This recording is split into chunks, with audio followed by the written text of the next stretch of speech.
Hi everyone, welcome to my channel Pinnacle Study Group. I am Mohit Khanna and here is brief about me. In this class, I will discuss an important topic and the topic name is Global Gender Gap Report 2020. ये report काफ़ी important है and UPSC always ask about the reports. So the Global Gender Gap Report 2020, it was released by World Economic Forum. World economic forum जो एक global body है और ये हर साल ये रिपोर्ट रिलीज़ करता है global gender gap report 2020 report recently जो इन्होंने रिलीज़ की थी इन 2019 ट्रिपल जी इंडिया में 3 गॉड हैं जी ओके तो एंड इंडिया में 108 उपनिषद हैं सो 2019 में इंडिया का रैंक था 108 but in 2020 India slip 4 places और अब इंडिया का रैंक है 112 इस साल 2020 का okay so here is a brief about a world economic forum and a global gender gap world economic forum it is was establish in 1971 तो ये 1971 में इस्टेब्लिश की गई थी world economic forum So it is a not-for-profit foundation and headquarter in Geneva, Switzerland. World economic forum जो एक non for profit foundation है and इसका हेडक्वार्टर है जिनेविया स्विट्ज़रलैंड बिकॉज स्विट्ज़रलैंड में ज़्यादातर हेडक्वार्टर इसलिए होते हैं because it is a neutral country काफ़ी न्यूट्रल कंट्री है and as far as your world economic forum is concerned it is international organisation for public private corporation तो public plus private corporation के लिए एक organisation है and the forum engage the foremost political business and other leaders of society to shape global, regional and industrial agenda. So it is a public private corporation which is a forum engaged and it will bring the global, regional and industrial agenda on the spot. So this is about the World Economic Forum. So next is global gender gap report ये 2006 में पहली बार introduce की गई थी तो it was first introduce in 2006 and global gender gap report 2020 benchmark 153 countries on their progress towards gender parity and across 4 thematic dimensions. Out of 153 countries India का जो rank है वो तो है 112 अभी हमने आपसे डिस्कस किया है इससे पहले इंडिया का रैंक था 108 बिकॉज इस साल इंडिया ने 4 प्लेसेस ओके डिप किए but as far as a global gender gap report इसके आगे 4 पैरामीटर्स हैं तो ग्लोबल जेंडर गैप रिपोर्ट के अंडर 4 डायमेंशंस हैं एंड 4 डायमेंशंस कौन कौन सी है first is your economic participation and the opportunity इसमें फर्स्ट आता है economic participation and the opportunity second है educational attainment the second parameter is education third parameter is health and survival and the fourth parameter is a political empowerment. Am I clear?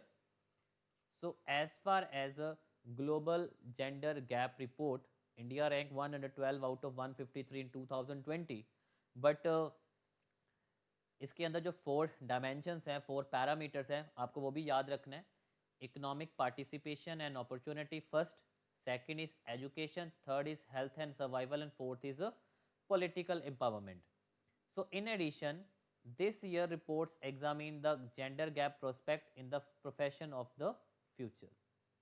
अब next देखते हैं now the performance of India India slips 4 places of 112 rank and has close 2/3 of its overall gender gap तो India का जो score है that is 0.668 and overall 66.8% out of 100% ये India का score है And while India improved in the political empowerment, it has fallen under 3 indicators.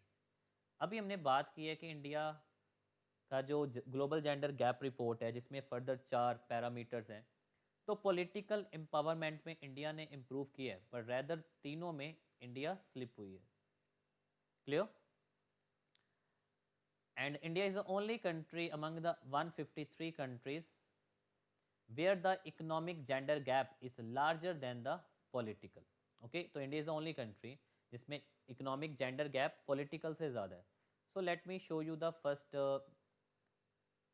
So this is the indexes under 4 index sub index जिसमें political empowerment का index है 18, health and survival का index है 150. तो ये out of 153 nations हैं.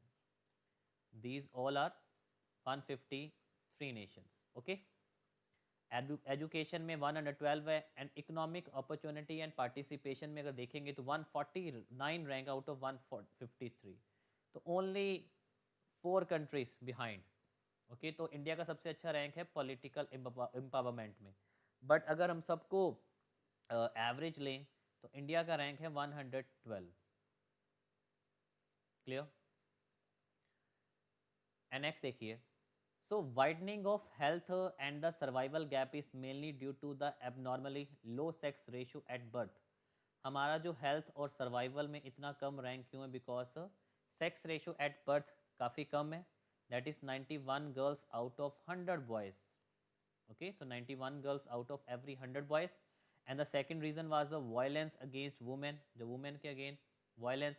Third is your forced marriage and next is a discrimination in access to health. तो ये कुछ रीजंस हैं जिसके कारण हमारा इंडिया का रैंक ग्लोबल जेंडर गैप के अंडर जो इंडेक्स है हेल्थ एंड सर्वाइवल काफ़ी कम है. मैं फिर से एक बार रैंक आपको दिखाना चाहूँगा. तो हेल्थ एंड सर्वाइवल में इंडिया का रैंक है 150 आउट ऑफ 153. पॉलिटिकल में काफ़ी अच्छा रैंक है. एजुकेशन में भी रैंक कोई खास नहीं है. And economic participation and opportunity इसमें भी हमारा रैंक 149 है. So the trend is a more positive in terms of global gender gap in education. More positive because from the primary to the tertiary education, the share of women attending school is systematically larger than the share of men. Primary से tertiary schools की बात करें तो women का जो education का attention है attending है वो मेन से ज़्यादा है. But how only 66% women are literate as compare to 82% man. तो 66% वुमेन लिटरेट है as compare to the 82% man. तो this is represented by the world economic forum in global gender gap. So now you can see here. तो first 5 countries जिन्होंने top किया है. The first is Iceland, second is Norway, third is Finland and the fourth one is Switzerland. तो you can see the score here 0.877, 0.842, 0.832 and 0.82. तो first पे Iceland है, Norway, Finland and Sweden. तो Iceland ने top किया है. Very peaceful country. So that's why gap gender वहाँ पर काफ़ी अच्छा होगा. But as far as India is concern you can see here India का रैंक है 112. और इंडिया के आगे जो जो कंट्रीज है आप वो भी देख लीजिए. बांग्लादेश 50th पे है, चाइना 89, नेपाल 101 एंड श्रीलंका 102. और जो इंडिया के नेबर्स हैं भूटान एंड पाकिस्तान वो इंडिया से नीचे हैं. But as far as Bangladesh, China, Nepal and Sri Lanka ये सभी इंडिया से ऊपर है. सो ये थी हमारी एक report, global gender gap report. Okay, so kindly like this video, share this video and subscribe my channel. Thank you.